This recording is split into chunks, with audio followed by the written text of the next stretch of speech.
L'équipe de la télévision communautaire du Rocher-Percé scanne les nouvelles pour vous. Voici notre revue de presse. Cette semaine dans l'actualité régionale. Destination Gaspé annonce la nomination de Pascale Rémillard à titre de directrice générale de l'organisme, affirme Radio Gaspésie. Cela fait suite au départ de Stéphane Sainte-Croix, qui a été élu député de Gaspé aux élections provinciales en octobre dernier. Pascale Rémillard connaît bien le milieu touristique de la région et a une expérience en gestion, de même que dans le secteur événementiel. Cette dernière affirme qu'elle poursuivra le mandat actuel et souhaite améliorer le tourisme hivernal. Pascale Rémillard entrera en fonction comme directrice générale de Destination Gaspé le 13 mars prochain. Le ministre de la Santé Christian Dubé a annoncé les grandes lignes du projet de loi visant à éliminer le recours aux agences privées dans le réseau, annonce l'Avantage gaspésien. Cette situation est généralisée à l'ensemble de la province. À titre d'exemple, le recours au personnel infirmier provenant de la main-d'œuvre indépendante en Gaspésie est passé de 0,2% en 2018 à 15,6% en 2022, selon des informations rapportées en début d'année par Radio-Canada. Quant aux inhalothérapeutes provenant d'agences privées, leur proportion est passée de nul à 18,8% en 4 ans dans le réseau gaspésien. Idem pour les préposés aux bénéficiaires qui ont grimpé de 0% à 12,7% depuis 2018. Ainsi, pour résumer le projet de loi déposé, les différentes directions devront justifier et avoir l'aval du ministère pour avoir recours à la main-d'œuvre indépendante, sous peine de pénalités administratives et monétaires. Le ministère pourra aussi imposer un taux horaire maximum par titre d'emploi et décider quels secteurs auront droit à la main-d'œuvre indépendante. Le ministre est aussi d'avis que le réseau public doit être en mesure d'offrir des conditions de travail comparables au privé, tant sur le plan salarial que sur les horaires. Selon Radio Gaspésie, Laurent Duvernay-Tardif croit que la réussite éducative ne se mesure pas seulement par un taux de diplomation, mais aussi par l'environnement scolaire qui doit créer une passion chez les jeunes. Le porte-parole des journées de la persévérance scolaire explique qu'il est important d'encourager ces derniers à rester motivés pour aller à l'école. En ce sens, Laurent Duvernay-Tardif précise que tous ceux qui gravitent dans le secteur de l'éducation jouent un rôle important et qu'il faut le souligner. En ce moment, des inquiétudes se font sentir sur les risques que des jeunes ne réussissent pas leurs études en raison d'un trop grand nombre d'heures passées sur le marché du travail, conséquence de la pénurie de main-d'œuvre. Pour sa part, Laurent Duvernay-Tardif explique que la priorité doit toujours être accordée aux études. La coopérative des capitaines propriétaires de la Gaspésie, ACPG, profite de la récente création d'une association de pêcheurs de Sébaste aux îles de la Madeleine pour exhorter que la ressource soit exploitée de manière durable par les pêcheurs eux-mêmes, peut-on lire sur l'Avantage gaspésien. Il est encore trop tôt pour savoir quand le moratoire sur le Sébaste décrété en 1995 sera levé, mais les stocks du Saint-Laurent montent en flèche depuis 2012 selon les données de Pêche et Océan Canada, assez pour qu'une pêche commerciale soit imminente. Aujourd'hui, la CPG espère que les nouvelles règles du jeu préconisent une pêche directement auprès des sommis-hauturiers. L'association demande également que le sébaste ne puisse être pêché que par des bateaux de moins de 100 pieds, histoire d'éviter que les bateaux usines ne siphonnent la ressource.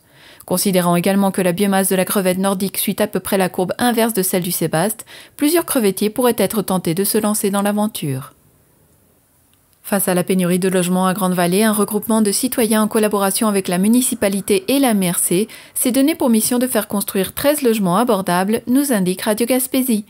Ghislaine Boutillette, directrice générale de la municipalité de Grande-Vallée et présidente de l'organisme à but non lucratif COFA, estime que l'arrivée prochaine d'entreprises importantes dans le secteur de Grande-Vallée va créer de la pression supplémentaire sur une offre de logements déjà difficile. Quant au site, celui-ci a déjà été choisi sur la rue de la Rivière en plein centre du village et à proximité de tous les services. La première pelletée de terre est espérée en 2023, mais pourrait être repoussée à 2024 compte tenu de la disponibilité du financement des organismes subventionnaires. Pour mieux refléter ses nouvelles compétences en matière d'énergie solaire et de stockage, l'Alliance éolienne de l'Est devient l'Alliance de l'énergie de l'Est, affirme l'Avantage gaspésien. L'organisation transforme aussi sa structure en société en commandite. Une des conséquences directes est que les interlocuteurs n'auront plus à s'asseoir autour de la table avec les deux régies intermunicipales de l'énergie du Bas-Saint-Laurent et de la Gaspésie et des îles, ainsi que les MRC de l'Islay et Montmagny. Tous seront maintenant réunis sous un même toit. La nouvelle entité a par ailleurs déposé 6 projets éoliens supplémentaires lors des appels d'offres d'Hydro-Québec à l'été 2022, toujours en partenariat égalitaire avec des partenaires privés. Les projets retenus devraient être annoncés sous peu.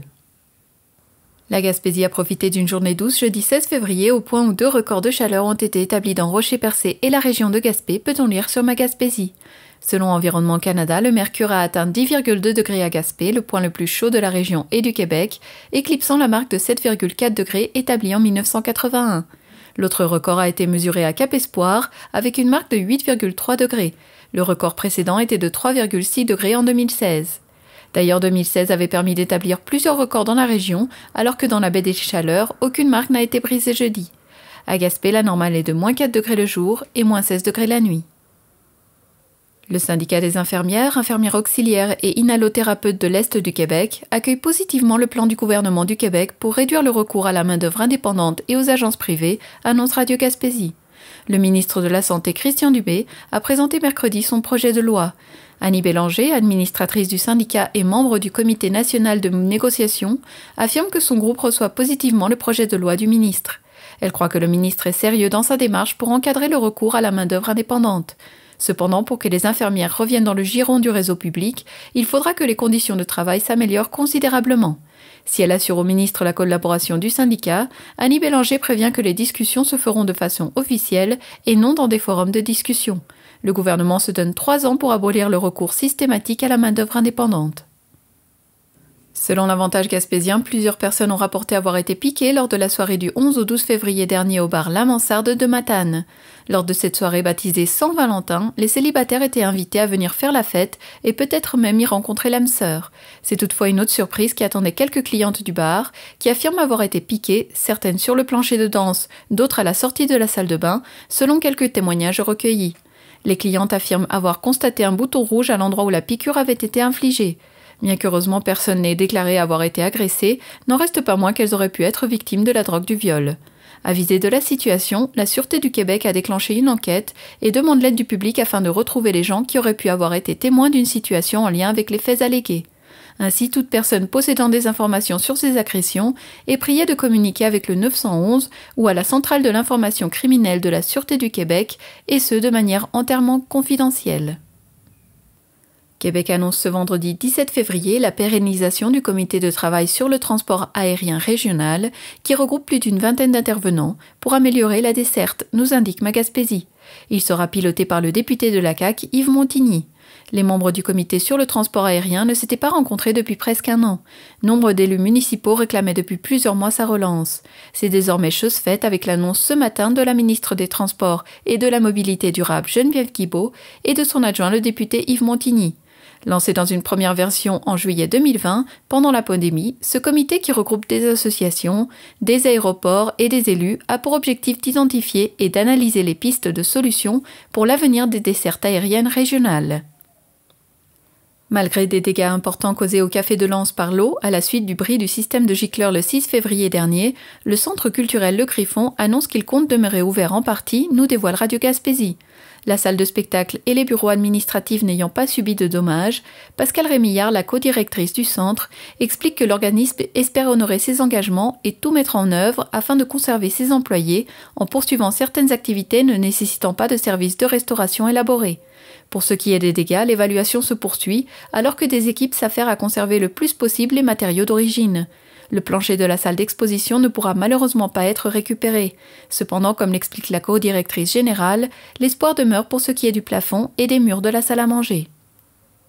Alors que la protection du caribou demeure d'actualité, le syndicat Unifor cherche à trouver l'équilibre entre la protection de l'espèce et les emplois rattachés au secteur forestier, affirme Magaspésie. Le directeur québécois du syndicat, Daniel Cloutier, indique que cette question a été au cœur des préoccupations de la rencontre annuelle des délégués et membres du Bas-Saint-Laurent et de la Gaspésie la semaine dernière à Rimouski. Le fait qu'Ottawa pousse dans le dos du Québec est loin de rassurer le syndicat. Se basant sur les données mentionnées par la presse récemment, la position d'Ottawa pourrait représenter une coupure de 14 millions de mètres cubes. Cela représente 40% de la quantité qui ne pourrait plus être coupée, ce qui serait désastreux, affirme M. Cloutier. La pénurie de main-d'œuvre dans le secteur forestier et la négociation dans les scieries et papeteries sont aussi des enjeux qui sont dans les discussions au sein d'Unifor. La société Alzheimer Gaspésie-Île-de-la-Madeleine préfère ne pas prendre position dans l'immédiat concernant le projet de loi 11 dans le dossier de l'aide médicale à mourir, nous indique Radio Gaspésie. Le gouvernement du Québec a déposé la semaine dernière une nouvelle version de son projet de loi. Celui-ci permettrait aux personnes souffrant d'une maladie grave et incurable, dont la maladie d'Alzheimer, de déposer une demande anticipée d'aide médicale à mourir. Selon le directeur de la Société Alzheimer de la région, Bernard Babin, il est trop tôt pour prendre une position puisqu'il reste encore beaucoup d'informations à obtenir. Bernard Babin affirme que le Québec fait face à un enjeu important puisque le nombre de personnes touchées par la maladie d'Alzheimer devrait doubler d'ici 20 ans, principalement en raison du vieillissement de la population. Québec n'a toujours pas fait connaître ses intentions sur la reconduction du programme FAIR, le Fonds d'aide aux initiatives régionales, unique à la Gaspésie, et qui contenait 8 millions de dollars pour l'année 2022, annonce Ma Gaspésie. Chaque ministre avec un portefeuille économique qui s'est présenté dans la dernière année dans la région n'a pas voulu se mouiller sur le renouvellement du programme de 5 ans qui se termine le 31 mars prochain. Créé par le gouvernement marois dans le cadre du plan de relance de la Gaspésie, le programme FAIR compte 6 volets et vise à diversifier l'économie de la Gaspésie-Île-de-la-Madeleine par la création et l'expansion d'entreprises, la réalisation des projets structurants, la création d'emplois et la rétention de jeunes en région. Voilà qui complète vos informations régionales dans les médias locaux. Vous écoutez votre reflet d'ici. Revoyez tous nos reportages sur notre site Internet. Poissonnerie Le Lièvre et Le Moyant, là où la fraîcheur est synonyme de qualité. Pour un choix impressionnant de poissons et fruits de mer, rendez-vous chez Le Lièvre et Le Moyant de Sainte-Thérèse de Gaspé. Nos employés seront vos conseillers pour préparer des repas terre et mer qui resteront gravés dans la mémoire de vos invités. Pour le service, l'expérience et la fraîcheur garantie, venez nous voir à la poissonnerie Le Lièvre et Le Moyant, au 52 des Vigneaux à Sainte-Thérèse de Gaspé, 418-385-3310.